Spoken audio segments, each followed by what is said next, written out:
Hey guys, so today we will be making this famous Filipino dish called lumpia.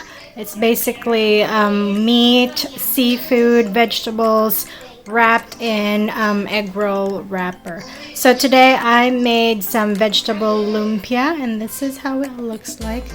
It's gonna have really crispy wrapper and paired with onion vinegar dip. So here we go. Okay, and for the ingredients we have our spring roll shells, or as what we call it in the Philippines, lumpia wrapper.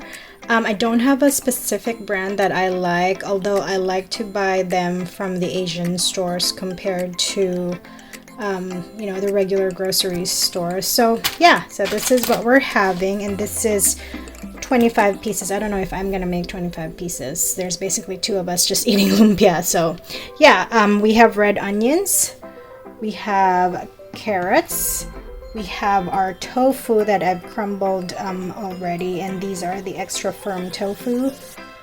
We have cabbage, we have shrimps that I just cut into pieces, and I have the Johnny seasoning salt and black pepper.